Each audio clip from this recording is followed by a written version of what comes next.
It's December 1st, 2018. CCTV cameras capture a young woman walking through the streets of Auckland, New Zealand. She's smiling. She looks relaxed. She looks safe. Her name is Grace Millane. She's 22 years old, traveling alone, exploring the world, and celebrating something special. The next day is her birthday. That night, Grace is meeting a man she connected with on Tinder just hours earlier. His name is Jesse. From the outside, everything looks ordinary. Two young people meeting for drinks, a crowded bar, bright lights, laughter. Nothing about this night looks dangerous, but this will be the last time Grace Millane is ever seen alive. And the man sitting across from her already knows how this night will end. Grace left her hostel that afternoon just before 5:40 p.m. She had recently arrived in New Zealand after months of backpacking alone through Europe and Asia. Friends described her as confident, independent, and cautious. She wasn't reckless. She wasn't naive.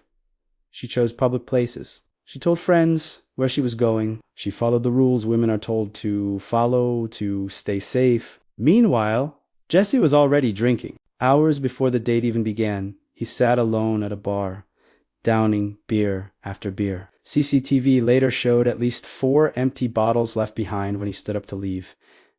This wasn't nerves. This was preparation. Grace and Jesse met at a busy location near Sky City Casino, a place filled with people, security, and cameras. It made Grace feel safe, and Jesse knew that. They talked easily. They laughed. They moved from bar to bar together. At 7:15 p.m., they stopped at a Mexican bar. More drinks. Around 8:30 p.m., they went to another bar nearby. This is where the dynamic subtly shifts. At 8:54 p.m., CCTV captures them sharing their first kiss. Moments later, Jesse walks to the bathroom, and Grace sends her final message. She texts her friends to say the date is going amazingly well, that she really likes him, that she just clicks with him. Those words will haunt everyone who reads them later, because while Grace is feeling hopeful, Jesse is already deciding what comes next. Shortly after, they leave together. They don't go to Grace's hostel. They go to Jesse's hotel room. The cameras follow them into the elevator. The doors close. That's it. No more sightings of Grace alive. The next morning, something feels wrong. It's Grace's birthday. Her phone lights up with messages. Friends, family, birthday wishes. None of them get a reply. Hours pass, then an entire day. Grace doesn't answer either of her 2 phones. She doesn't post on social media. She doesn't check in. For someone who always stayed in contact, this silence is alarming. But the most disturbing activity that morning isn't Grace's absence. It's Jesse. At 8 a.m., CCTV captures Jesse entering the elevator alone. He looks directly at the camera. It's a brief glance, but it's different. This isn't a man grabbing coffee for a date. This is a man who knows he's being watched. Because during the night Grace Millane was killed, she died by strangulation, and now Jesse is racing against time. At 8:07 a.m., Jesse is already out shopping. His first stop is a large department store. He buys a suitcase. Not just any suitcase. CCTV shows him checking the width, the depth, the structure. He makes sure it's big enough to hold a body. 25 minutes later, he's at another store. This time, he buys cleaning supplies. Multiple products, enough to erase what happened inside that hotel room. Then he disappears back into his apartment for hours. And during that time, Grace's body is still there. At 10:42 a.m., Jesse leaves again. He takes a taxi to a car rental agency. He rents a vehicle. This isn't panic. This is planning. And then, as unbelievable as it sounds, he goes on another Tinder date. While Grace's body lies hidden, Jesse meets another woman for drinks. He wears the same clothes he wore the night before, the same clothes he wore when Grace died. During the date, he talks casually until he says something that terrifies her. He starts discussing ways to hide a dead body from police. The woman ends the date early. Her instincts may have saved her life. Later that evening, Jesse returns to his apartment carrying a carpet cleaner. He's holding bottles of detergent. He spends the next hours trying to erase Grace's presence, blood, fibers, anything that might remain. At 8:56 p.m., CCTV captures him again. This time, he's pushing a trolley. On it are several bags. One of them is a suitcase. It's so heavy, he can't carry it alone. Because inside is Grace Millane. Jesse loads the luggage into the rental car. He drives away. In the early hours of the morning, he buys a shovel. Then he drives out of the city toward a remote area of bushland.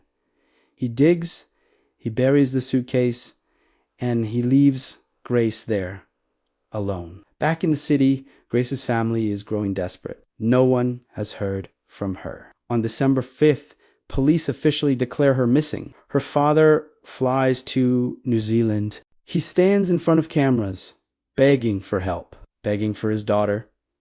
Jesse sees the appeal. He says nothing. Police begin reconstructing Grace's final movements. They track her phone, her bank activity, her messages. Every path leads back to one man, the last person seen with her, the man from the Tinder date. On December 5th, officers arrive at Jesse's hotel. He sees them in the lobby. He turns and tries to walk away, but it's too late. The cameras have already told the story, and now the interrogation is about to begin. The interrogation room is quiet. No shouting, no pressure, no accusations. Just a table, 2 chairs, and a microphone placed directly between them. This is where Jesse believes he can talk his way out. At first, he seems calm, cooperative, almost relaxed. He recounts the date in careful detail, where they met, what they drank, how well everything was going. He speaks slowly, measured, controlled. And then, something begins to shift. Because it isn't a fingerprint or a camera that starts to unravel him, it's his voice. Each answer is just slightly off. Each pause lasts a bit too long. Each explanation adds one unnecessary detail to many. The detectives don't interrupt. They let him talk.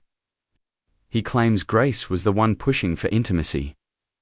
That she suggested staying the night. That everything was consensual. But the timeline doesn't support it. The messages don't support it. The surveillance doesn't support it. The surveillance doesn't support it. When confronted with footage, Jesse adjusts his story. Then adjusts it again. Then again. He starts explaining routes he took through the city. Routes that make no sense. He says he chose them because they felt safer. But his explanation only creates more questions. And still, the detectives wait. Because every sentence he speaks tightens the net. At one point, an officer says something simple. They tell him Grace may still be alive. That she could be okay. That this is his chance to help. The reaction is immediate. Jesse panics. His breathing changes. His words speed up. His voice cracks for the first time. He asks if he's under arrest. He isn't. Not yet. But he knows something is slipping away. In the days that follow, the evidence piles up. Bank records show purchases made with Grace's credit card after her death. The suitcase. The cleaning supplies. The extra night at the hotel. Phone data places both of them together long after Grace stopped responding to messages. Then police search the apartment. Despite the cleaning, traces remain blood fibers, proof that no amount of detergent could erase. On December 7th, Jesse is brought in again. This time, the tone changes. The room feels smaller. The questions sharper.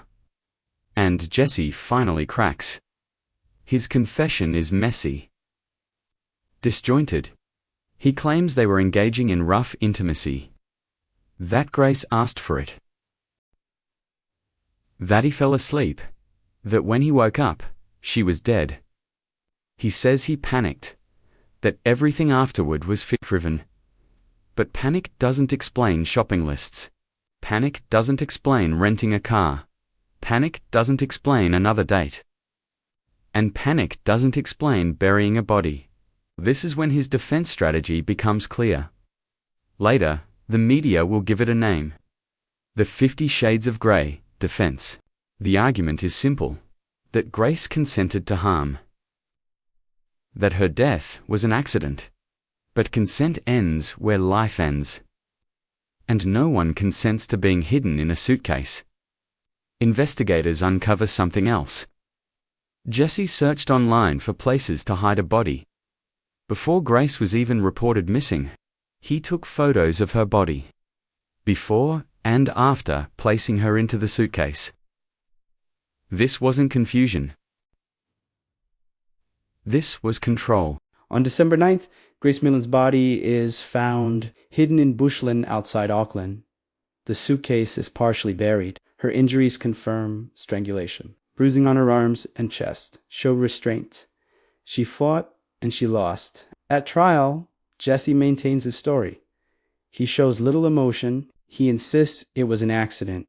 But the jury sees something else. They see intent. They see behavior after the crime. They see a man who didn't call for help, a man who didn't report an accident, a man who instead went shopping. In New Zealand, murder doesn't require premeditation. It requires one thing: that you caused the death of another human being. And that's exactly what the jury finds. On February 21st, 2020, Jesse is convicted of murder. He's sentenced to life in prison with a minimum non-parole period of 17 years. But the story doesn't end there. After the trial, 2 more women come forward. Violent, non-consensual, terrifying. He's convicted again. 11 more years added. Grace Millane's family speaks publicly, not with anger, but with resolve. Her father says this case isn't about revenge. It's about accountability, about ensuring this never happens again. Grace was careful. She did what she was supposed to do. She met in public. She told friends. She trusted her instincts. And still, she was killed. This is what makes her story resonate far beyond a courtroom, because it forces an uncomfortable truth. Sometimes the danger isn't obvious. Sometimes it looks polite, normal, even charming. And in the end, it wasn't a dramatic confession that sealed Jesse's fate. It wasn't a sudden breakdown. It was something far quieter. La voz que lo traicionó. The calm explanations, the shifting stories, the unnecessary details, the lies spoken out loud, because when someone talks long enough, the truth always leaks through. Grace Millane traveled the world looking for experiences. She trusted people. She believed in connection. She should have returned home with stories. Instead, her story became a warning, one that echoes long after the interrogation room went silent.